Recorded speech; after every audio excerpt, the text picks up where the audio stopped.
Hello friends, आप सबका एक बार फिर से बहुत बहुत स्वागत है। आज हम लोग ट्रायल बैलेंस में सस्पेंस अकाउंट का क्या रोल होता है उसको समझते हैं। तो देखो, ट्रायल बैलेंस जब हम लोग बनाते हैं तो उसकी एक्यूरेसी कुछ जो अकाउंट्स होते हैं उनकी एक्यूरेसी को चेक करने के लिए हम लोग बनाते हैं ट्रायल बैलेंस। तो ट्रायल बैलेंस में एक डेबिट साइड होता है और एक कॉलम होता है क्रेडिट साइड का।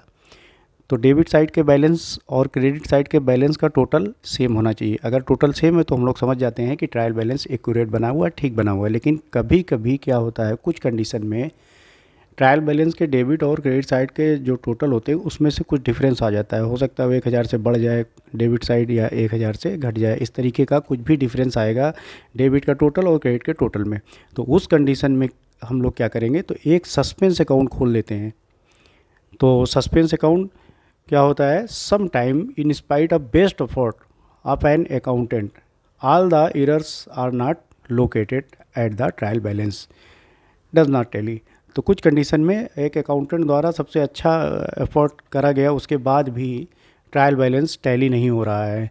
इन such situation to avoid the delay in the preparation of final account, और फाइनल अकाउंट को डिले ना किया जाए इसके लिए क्या करते हैं, इस कंडीशन में the difference in the trial balance is placed to a newly open account known as suspense account. तो जो डिफरेंस आ गया ट्रायल बैलेंस में उसको प्लेस कर देते हैं हम लोग कहाँ पर, एक अकाउंट खोल के जिसका नाम होता है सस्पेंस अकाउंट में, और ट्रायल बैलेंस अपना कंप्लीट कर लेते हैं।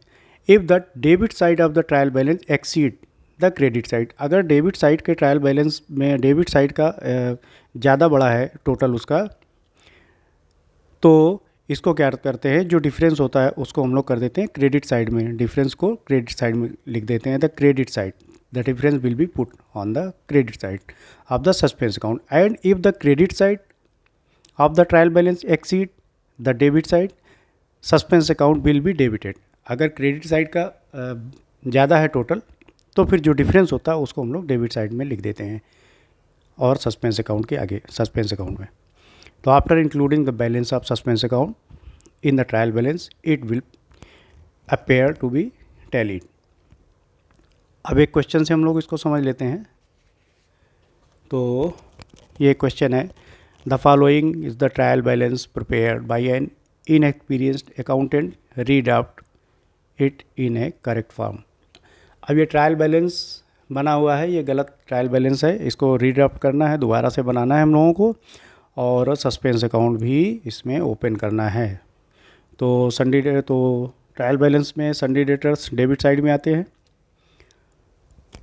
इसलिए डेबिट वाले कॉलम में लिखेंगे। इसके पहले एक बात समझ लेते हैं, ट्रायल बैलेंस के बेसिक पॉइंट्स मैं भूल गया था बताना। तो ये होते हैं ट्रायल बैलेंस के बेसिक पॉइंट, अगर हो सकता है कुछ लोगों को ना पता हो। तो ट्रायल बैलेंस के डेबिट साइड में एसेट्स को लिखते हैं, उसके बाद ड्राइंग लिखते हैं, क्योंकि ड्राइंग जो ऑनर होता है उसका ज़्यादा जो भी अपने पर्सनल यूज़ के लिए निकाला जाता है उसको बोलते हैं ड्राइंग। तो ड्राइंग को भी ट्रायल बैलेंस के डेबिट साइड में लिखते हैं। परचेज़ भी ट्रायल बैलेंस के डेबिट वाले कॉलम में लिखते हैं, और सेल्स रिटर्न जो बिका हुआ माल वापस फिर से आ जाता है उसको भी हम लोग ट्रायल बैलेंस के डेबिट साइड में ही लिख देते हैं। जो भी एक्सपेंसेस और लॉसेज होते हैं उनको ट्रायल बैलेंस के डेबिट साइड में, और इनपुट CGST और इनपुट SGST इसको भी हम लोग डेबिट साइड में लिखते हैं। क्रेडिट में क्या लिखते हैं, क्रेडिट वाले कॉलम लाइबिलिटीज़ आ जाएगी आपकी, कैपिटल है, सेल्स है और परचेज रिटर्न। इसके बाद इनकम जो भी होगी और प्रॉफिट होगा, और output CGST and output SGST। तो यहाँ पर आपने समझ लिया कि ट्रायल बैलेंस के डेबिट में कौन कौन से अकाउंट के बैलेंस आते हैं और क्रेडिट में कौन सा आता है। तो यहाँ पर सन्डी डेटर्स है, तो ये है एसेट। तो एसेट जो होती है वो डेबिट साइड में आती है, तो इसलिए इसको डेबिट साइड में ही लिखा रहने देंगे। और सन्डी क्रेडिटर्स होते हैं वो लाइबिलिटीज़ होती है। सॉरी, क्रेडिटर्स को हम लोग लिखते हैं किस में, ट्रायल बैलेंस के क्रेडिट साइड में, क्योंकि ये क्रेडिटर होते हैं।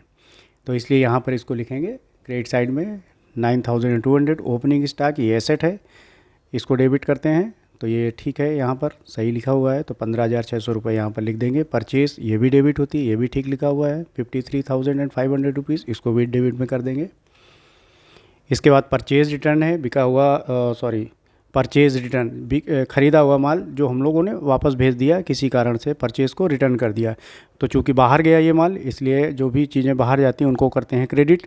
तो परचेज़ रिटर्न को जाना चाहिए ट्रायल बैलेंस के क्रेडिट वाले कॉलम में। तो यहाँ पर परचेज रिटर्न डेबिट में लिखा हुआ है, इसको ठीक करेंगे, ये गलत है।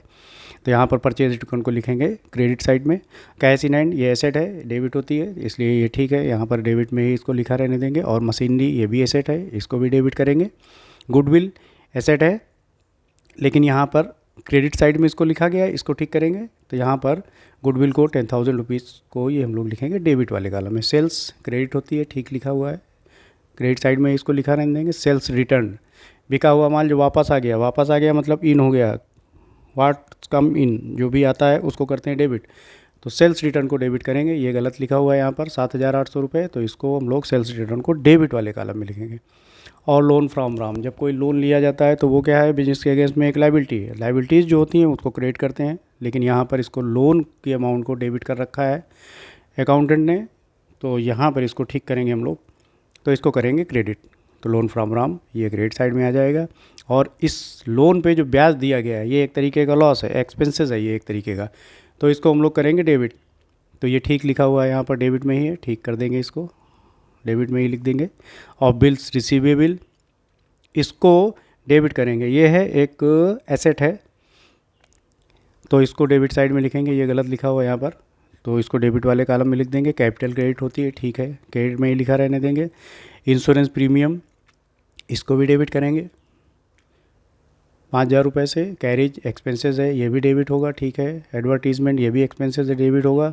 और इसके बाद क्या है, रिसीव डिस्काउंट, ये है प्रॉफिट, जो डिस्काउंट मिलता है वो होता है प्रॉफिट, तो प्रॉफिट को करते हैं क्रेडिट साइड में, इसलिए जो डिस्काउंट रिसीव हो रहा है उसको हम लोग करेंगे क्रेडिट साइड में। यहाँ पर लिखा हुआ डेबिट साइड में, इसको ठीक करके यहाँ पर हम लोग कर देंगे क्रेडिट साइड में। इन्वेस्टमेंट जो भी होते हैं तो वो एसेट है, तो इन्वेस्टमेंट एसेट है, इसलिए इसको डेबिट करेंगे, ठीक है। तो यहाँ पर डेबिट साइड में लिख देंगे। और इस पे जो ब्याज मिलेगा, जो भी हम लोगों ने इन्वेस्ट किया कहीं भी, उस पर हम लोगों को इंटरेस्ट मिला, तो इंटरेस्ट हो गया प्रॉफिट, तो प्रॉफिट को करते हैं क्रेडिट। तो यहाँ पे इंटरेस्ट ऑन इन्वेस्टमेंट जो भी है उस पर जो ब्याज मिला है 800 रुपये का, 800 रुपीज़ का, इसको कर दें क्रेडिट। अब क्या किया गया, इसका जब टोटल किया गया है तो ये आया 1,76,800, और डेबिट वाले कॉलम का टोटल कितने, 1,000 रुपये से कम आ रहा है। तो अगर हम यहाँ पर डेबिट साइड में 1,000 रुपये लिख देंगे सस्पेंस अकाउंट खोल के, तो इसका टोटल बराबर हो जाएगा। तो यहाँ पर सस्पेंस अकाउंट ओपन कर लिया, और वहाँ पर जो भी डिफरेंस आ रहा था उसको यहाँ पर लिख दिया गया। तो ये अब ट्रायल बैलेंस कंप्लीट हो गया है। आई होप आप लोगों को समझ में आ गया होगा। अगर कोई चीज़ें समझ में नहीं आई, कोई पॉइंट्स आपको समझ में नहीं आया, आपको लग रहा है कि कुछ छूट रहा है, तो आप कमेंट कर सकते हैं। तो अब मिलते हैं नेक्स्ट वीडियो में, तब तक के लिए बाय बाय, टेक केयर।